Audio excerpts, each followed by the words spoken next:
बिहार में हो रहे सर्वे प्रपत्र 8 को किस प्रकार से भरा जाता है और ये प्रपत्र 8 किसको भरना है, देखते हैं। तो सबसे पहले प्रपत्र 8 जो है नियम 4 और उपनियम 4 के अंतर्गत आता है।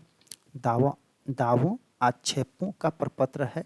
यदि किसी रैयत का खाना पूरी पर्चा में गलत किसी प्रकार के खता खुला है, नाम गलत हुआ है, पिता का नाम गलत हुआ है या खता नहीं खुला है, रकबा कम आया है, इससे संशोधन और सुधार से संबंधित दावापत्ति दायर किया जाता है। यदि खानापुरी पर्चा में सब सही है तो ये प्रपत्र भरने की कोई ज़रूरत नहीं है। तो पहला, सबसे पहले जो पहला है, जिस व्यक्ति के या रैयत के दावा करता है जो उसका खाता नहीं खुला है या रकबा सुधार करना है या नाम जोड़ना है, किसी का नाम छूट जाने पर खानापुरी पर्चा में, उसके लिए सबसे पहले जो दावा करता है उसका नाम रहेगा। जैसे रमेश जादव, ओ महेश जादव, पिता राम जादव। यहाँ पूरा ग्राम रहेगा। उसके बाद यहाँ पर यदि 2 भाई हैं तो दोनों का नाम रहेगा, एक भाई है तो एक भाई का नाम रहेगा, यदि एक से अधिक है तो यहाँ लिख देंगे पूरा का पूरा नाम, ऊपर भी करके लिख देंगे। यदि नहीं आएगा तो ग्राम रहेगा, ग्राम के बाद पोस्ट रहेगा, पोस्ट के बाद थाना रहेगा, थाना के बाद जिला रहेगा, जिला के बाद आपका जाति रहेगा। जाति डालना आवश्यक है क्योंकि जाति जो होगा आपका जब खतियान बनेगा उसमें दर्ज होकर आएगा।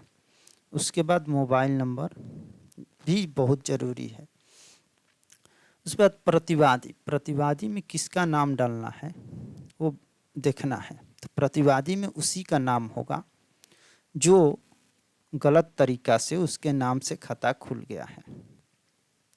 मान लीजिए कि आपका ज़मीन है और कागज़ किसी प्रकार से नहीं दे पाए या किसी प्रकार से उसके नाम से खाता खुल गया है, तो जिस व्यक्ति के नाम से खाता खुला रहेगा उसका नाम यहाँ दर्ज होगा।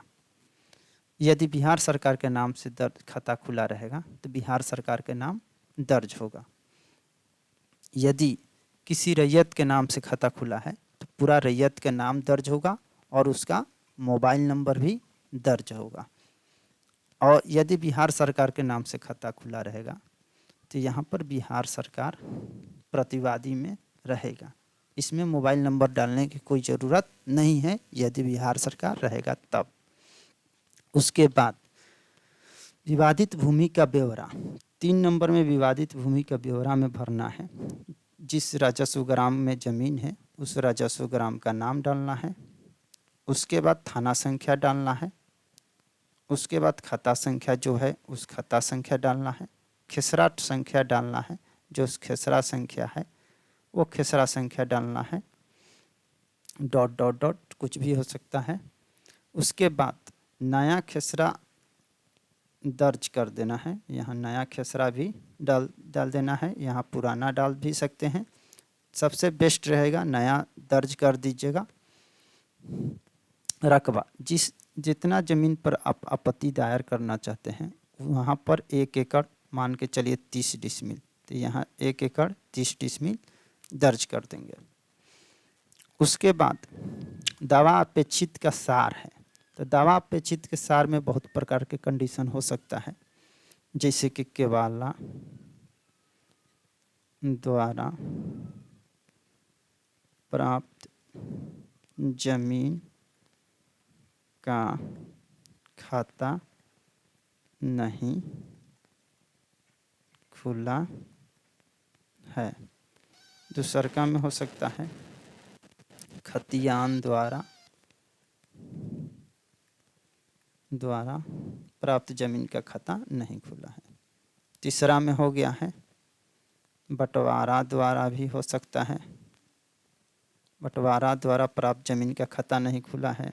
चौथा में हो सकता है रमेश यादव पिता डॉट डॉट डॉट का नाम खानापुरी पर्चा में दर्ज नहीं है। पांचवा में हो सकता है केवाला द्वारा प्राप्त जमीन का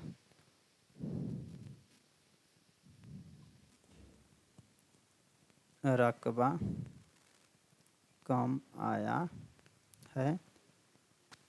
छठवां हो जाएगा बंदोबस्ती द्वारा प्राप्त जमीन का खाता नहीं खुला है। उसके बाद इसके साथ और भी कुछ अन्य में आपका हो सकता है, किसी एक कोई समस्या आपके साथ हो सकता है, तभी प्रपत्र 8 भरते हैं। उसके बाद दावा अपेक्षित सार में क्या होगा, राहत में, दावा अपेक्षित का राहत में, तो पहला के लिए होगा केवाला द्वारा प्राप्त जमीन का खाता मेरे नाम से खोलने की कृपा की जाए, या खतियान द्वारा प्राप्त जमीन का खाता मेरे द्वारा, यही अपेक्षित राह में सबके लिए। तो जब यहाँ हो गया तो उसी प्रकार यहाँ भी बंटवारा द्वारा प्राप्त जमीन का मेरे नाम से खाता खोलने की कृपया की जाए, या नाम सुधारने की कृपया की जाए, जैसे यहाँ पर है रमेश यादव पिता डॉट डॉट डॉट में नाम जोड़ने की कृपया की जाए। उसके बाद नीचे में आ जाएंगे हस्ताक्षर। यहाँ हस्ताक्षर करना है, जिस जो आपत्ति करता है उसका हस्ताक्षर रहेगा। यदि आपत्ति करता नहीं रहता है तो उसका लड़का या पत्नी का हस्ताक्षर रहेगा जो वयस्क हो। उसके बाद इसके साथ जो कागज लगेगा, यदि केवाला है तो आपका केवाला लगेगा। उसके बाद रसीद लगेगा।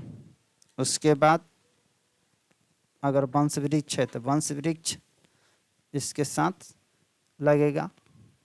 जो डॉक्यूमेंट के आधार पर आप दावा करते हैं वो सभी प्रकार के दस्तावेज के साथ इसमें इंक्लूड कर दावा आपत्ति शिविर कार्यालय में या अमीन को दे सकते हैं, ताकि आपका सुनवाई, यह दावा आपत्ति 3 सुनवाई डेट में जाता है।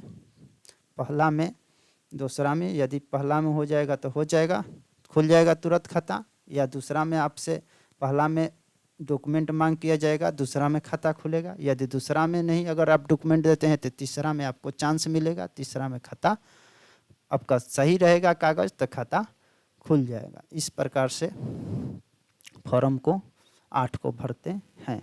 इसी प्रकार प्रपत्र 14 भी भर देते हैं, लेकिन प्रपत्र 14 जो रहता है वो प्रारूप प्रकाशन के बाद भरा जाता है, या जो प्रपत्र 8 है प्रपत्र 8 को जो भरा जाता है खानापुरी पर्चा वितरण के बाद भरा जाता है।